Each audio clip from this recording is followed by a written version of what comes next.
잠깐만요. 이게 좀 주제가 많은데 어떻게 해야 될까 모르겠어요. 갈래, 복지부 갈래, 장관님, 합시다. 이거는 교육부 뭐, 장관님 일단 한번 시작해 보시죠. 네. 가급적 압축적으로 해주시기 바랍니다. 조금 진행해 보면서 시간 조정하겠습니다. 네. 어디부터 하는 거예요? 복지부 장 네, 돌봄 사업 국가 책임 강화. 네, 복지부 장관입니다. 지역사회 통합 돌봄을 위한 국가 책임 돌봄 체계 구축에 대해 보고드리겠습니다. 돌봄은 국가의 역할이 필수적인 영역으로 어르신, 장애인, 환자, 영유아, 초등 5대 분야 돌봄에 대한 국가 책임을 강화하는 것이 필요합니다. 보건복지부는 어르신, 장애인에 대한 지역사회 통합 돌봄과 간병 부담 경감 방안을 보고드리겠습니다. 먼저 어르신, 장애인에 대한 지역사회 통합 돌봄입니다. 올해 3월 27일부터 의료 요양 등 지역 돌봄의 통합 지원에 관한 법률이 시행되면서 지역사회 통합 돌봄을 전국에서 시행합니다. 주요 내용입니다. 대상자는 일상생활 유지가 어려운 65세 이상 노인과 장애인을 지원하고 정신질환자로 확대해 나가겠습니다. 시군구 통합돌봄 전담 조직과 읍면동 창구를 중심으로 통합조사 신청부터 조사 계획 수립, 서비스 연계까지 지방정부가 총괄하는 지역중심 전달 체계를 구축합니다. 재택의료, 장기요양, 일상돌봄 등 기존 제도를 통합 연계하고 퇴원 환자 집중 지원, 방문재활, 방문영양 등 신규 서비스와 지역 특화 돌봄 서비스를 더해서 제도의 빈틈을 보완하겠습니다. 서비스 기반이 취약한 농어촌, 도소지역에서는 공공의료기관과 사회서비스원 등 공공자원을 보다 적극적으로 활용하여 사는 지역에 따라 돌봄 수준이 차이나지 않도록 하겠습니다. 다음입니다. 통합돌봄 준비 상황입니다. 중앙정부는 예산, 조직인력, 정보시스템, 거버넌스 등 제도 기반을 마련하였습니다. 통합돌봄 예산을 914억 편성하였고 지방정부 전담 인력의 기준 인건비를 5,346명 배정하였으며 인건비 일부를 국비 지원할 예정입니다. 고령화율과 의료 취약지 여부를 고려해서 지역 서비스 확충 예산을 차등 지원할 계획입니다. 지방정부는 조례제정, 전담 조직 구성, 인력 배치 등 운영 기반을 갖추고 대상자 신청 발굴부터 서비스 연계까지 시범 운영을 통해 3월 본사업을 준비하고 있습니다. 협조 요청 사항입니다. 인프라와 경험이 부족한 농어촌, 도소지역 등은 준비에 어려움을 겪고 있어 돌봄 보장을 위해 전담 인력을 확보하고 역량 격차를 줄이는 지원이 필요합니다. 행정안전부에는 지방정부가 배정된 기준 인건비를 차질 없이 정원에 반영하여 신속하게 선발 배치하도록 독려를 부탁드리고 이행 점검을 함께 해주실 것을 요청을 드립니다. 주거, 농촌 등 생활 인프라가 통합 돌봄과 긴밀히 연계되도록 국토교통부에는 매입 임대와 고령자 복지주택을 활용한 중간집 등 주거, 돌봄 연계 모델 확산을 요청드립니다. 농림축산식품부에는 농촌 돌봄 농장, 돌봄 공동체 등 기존 사업과 연계한 농촌형 통합 돌봄 확산을 요청드립니다. 향후 계획입니다. 본사업 시행 전까지 지방정부의 조직 인력 배치 현황을 집중 점검하고 준비가 미진한 지역은 교육과 현장 방문 등을 통해서 지원을 강화하겠습니다. 3월에 로드맵을 발표할 예정이고 이후에는 5개년 기본계획을 통해 지역중심 통합돌봄 체계가 현장에 안착되도록 추진하겠습니다. 다음으로 간호간병 서비스 확대 및 간병비 부담 경감 정책 추진 상황입니다.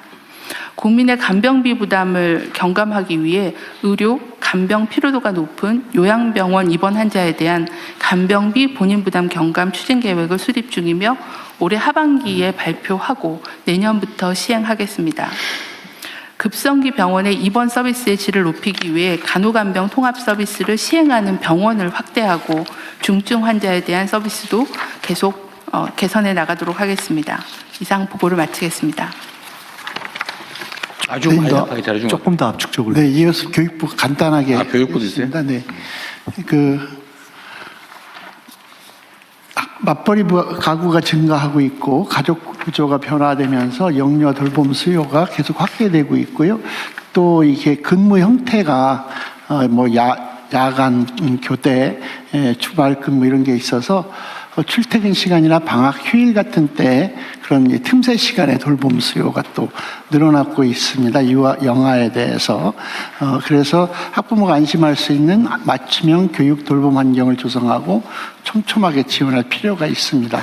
초등학교도 1, 2학년은 학교 돌봄을 집중 지원하고 있는데 고학년에 대한 돌봄, 심야, 또 방학 때 그리고 이제 긴급 돌봄 같은 것들이 여전히 좀 사각지대로 남아 있습니다. 그래서 저희 방안을 마련했습니다. 첫 번째, 영유아 돌봄 확대 그리고 질 제고 추진입니다. 유치원이나 어린이집에 다니고 있는 영유아에 대해서 맞춤형 돌봄을 운영하려고 합니다. 학부모님이 필요한 시간에 안심하고 자녀를 맡길 수 있게 기관 운영 시간을 확대하겠습니다. 아울러 거점형, 연계형 돌봄 운영을 통해서 다니는 기관 외에도 언제 어디서나 부담 없이 돌봄을 이용할 수 있게 하겠습니다. 아동이 기관에 머무는 동안 질 높은 교육 돌봄 서비스를 제공받을 수 있도록 연령과 발달을 고려한 프로그램을 개발해서 보급하고 어린이집 0세반부터 교사 1인당 아동 비율을 낮춰 나가겠습니다. 또 올해부터 아침 돌봄 인건비를 신설해서 돌봄 인력에 대한 현장 부담을 줄여 나가겠습니다. 다음은 가정 양육 영아에 대한 돌봄 서비스 강화입니다. 가정 양육 중에 긴급 일시적인 돌봄 수요에 대응하기 위한 시간제 보육 서비스의 질 제고를 위해서 교사대 아동 비율을 1:3에서 1:2로 축소하겠습니다. 또 시간제 보육 운영 반도 확대해서 실제 이용 수요가 높은 지역부터 우선 고려해서 지역 간 서비스 격차를 완화하겠습니다. 아울러 서비스 이용자의 편의 향상을 위해 이용 예약 관련 기능 개선도 추진할 계획입니다. 두 번째는 온 동네 초등학교 돌봄 교육 추진입니다. 지역사회와 학교가 함께 협력해서 희망하는 학생에게 사각지대 없는 돌봄과 교육을 제공하겠습니다. 이를 위해서 지자체와 학교 간의 협력체제를 구축하고 학교와 지역 돌봄기관 간의 역할을 분담하며 학교와 지역의 돌봄 인프라 확충 등을 지원하겠습니다. 돌봄보다 교육에 대한 수요가 더 큰 초등학교 고학년들에게는 방과 후 교육 참여를 중점 지원하겠습니다. 이를 위해서 올해 3학년을 대상으로 연 50만 원의 방과 후 프로그램 이용권을 도입하겠습니다. 다음에 범부처 협력 과제입니다. 돌봄 확대에 따른 현장의 부담을 완화하고 인력 부족을 해결하기 위해서는 범부처 협력을 통한 돌봄 인력 확충이 필요합니다. 그래서 복지부에 그 노인 일자리 사업과 연계해서 유아 돌봄 인력을 확보해서 돌봄이 안정적으로 운영할 수 있도록 지원하겠습니다. 초등 돌봄 사각지대 해소를 위해서는 학교와 지역 돌봄기관의 인프라를 함께 확충해야 됩니다. 그래서 지역별 돌봄 인프라 확충 수요를 파악해서 학교 돌봄 교육 내실화는 교육부가 하고 지역 돌봄 내실화는 복지부와 성평등부가 중심이 돼서 부처 간 협력을 통해 인프라 확충을 지원하도록 하겠습니다. 교육부는 관계부처 및 지자체와 긴밀히 협력해서 영유아 및 초등 돌봄 공백을 해소하기 위해 노력하고 현장에서 체감할 수 있는 돌봄이 이루어지도록 지속적으로 점검 관리해서 국가 책임 돌봄 강화를 위해 최선을 다하겠습니다. 네, 이상 마치겠습니다. 네. 나머지 보고들은 서면으로 참조하시면 될 것 그러시죠. 같고요. 네. 그거는 그냥 발제를 들으신 것으로. 네, 그럼 네. 됩니다. 네, 뭐 열심히 해야 될 일이니까요. 네, 총리님 저희 한 2분 정도만 저희 성평등 가족부에서 하고 말씀하세요. 있는 돌봄에 대해서도 좀 소개해드리고 싶은데요. 그러니까 지금 복지부와 교육부 관련 돌봄이 나왔었는데 사실은 성평등 가족부에서는 지속적으로 영유아 아이 그리고 초등, 중등 대상의 사각지대 해소의 돌봄 역할을 맡고 있었습니다.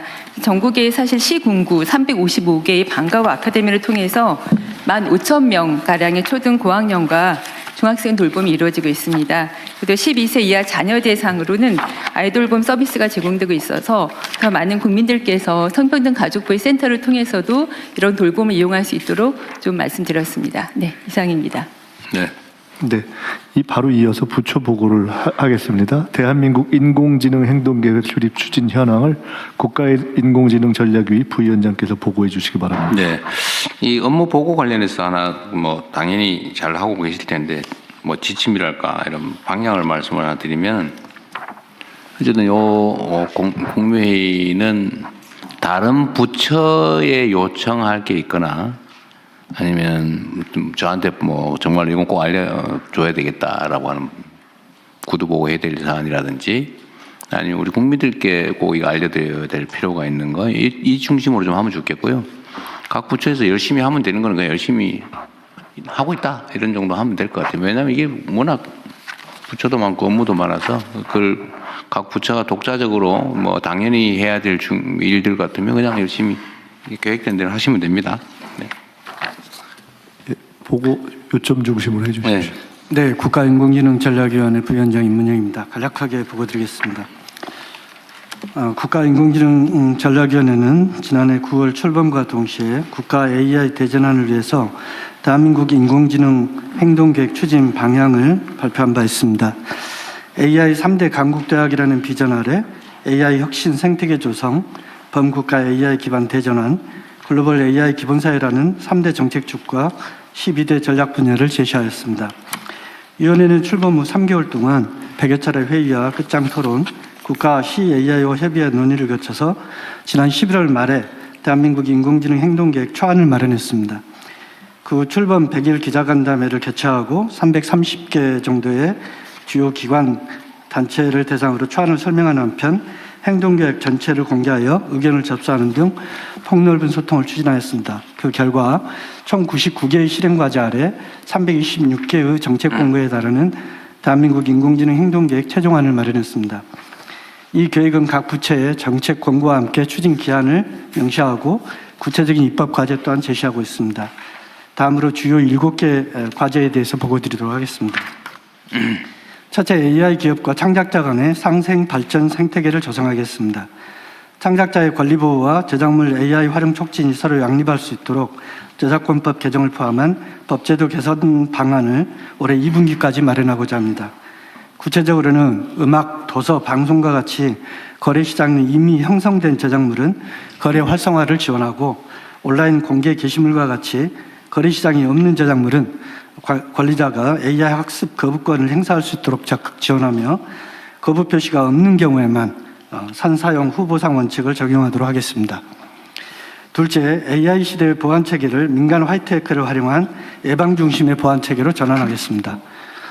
이는 대규모 개인정보 유출, AI 기반 사이버 위협 등에 대응해 화이트해커가 선제적, 상시적으로 보안 취약점을 합법적으로 발굴 제거하는 제도로서 올해 민간과 공공 대상의 시범 사업을 거쳐서 법제화하는 등 단계적으로 도입하고 확산해 나갈 예정입니다.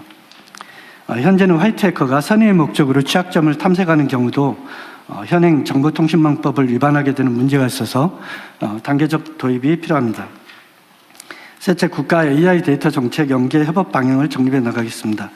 민간 공공의 AI 데이터 정책 간의 효율적이고 연계 협업을 할 수 있는 거버넌스를 올해 2분기까지 마련하고자 합니다. 현재 국가 AI 최고 책임자는 AI 미래기획 수석이고 국가 데이터 최고 책임자는 국가 데이터처장입니다. 그런데 AI 기본법상으로는 국가 AI 전략위원회, 데이터 산업법상으로는 국가 데이터 정책위원회, 공공데이터법상으로는 공공데이터 전략위원회가 각각 따로 운영 중이어서 정합성을 정리할 필요가 있을 것 같습니다. 넷째, AI로 대국민 서비스와 정부의 업무 방식을 혁신하겠습니다. 국민이 일상 언어로 문의하면 AI가 민원 안내부터 처리까지 완결해주는 AI 통합 민원 플랫폼의 설계를 올해 3분기까지 마치고자 합니다. 또한 정부 내 AI의 안전한 도입 및 활용을 지원하는 범정부 AI 공통 기반을 구축함에 있어 독자 AI 파운데이션 모델과 함께 국산 AI 반도체를 연계하도록 하겠습니다. 다섯째, 복지 신청주를 탈피하여 AI 기반 예방적 복지를 실현하겠습니다. 국민들께서 복지를 신청하지 않아도 AI 데이터를 활용해 복지 혜택을 받으실 수 있도록 사회보장기본법에 복지 탈신청주의 원칙을 규정하는 등 관련법 개정을 추진해 나가겠습니다. 여섯째, 민간 AI를 국방에 발빠르게 도입해 국방 AX를 가속화하겠습니다. 빠른 AI 기술의 발전 주기를 고려하여 국방 AI 도입을 전통적인 무기 획득 대비 획기적으로 단축할 수 있도록 국방 AI 획득 체계를 마련하기 위해 관련법을 재개정하고 추진하고자 합니다. 일곱째, 국민과 함께하는 AI 기본사회를 만들어가겠습니다. AI를 통해 국민의 기본권을 보장하고 AI 혜택을 모든 국민들께서 고르게 누릴 수 있도록 사회적 수기를 거쳐 올해까지 AI 기본사회 추진 계획을 마련하고자 합니다. 위원회는 향후 동계획을 빠른 시간 안에 2차 전체 회의를 열어서 의결 확정하는 한편 이후에는 각 부처의 이행 상황을 지속적으로 점검 관리해 나가도록 하겠습니다. 이상으로 대한민국 인공지능 행동계획 수립 현황 보고를 마치겠습니다. 네, 의견들 주십시오. 네, 각 부처에서 잘 적용하면 될 것 같네요. 예, 저 공정거래위원회에서 잠깐 의견 드리겠습니다. 제가 처음에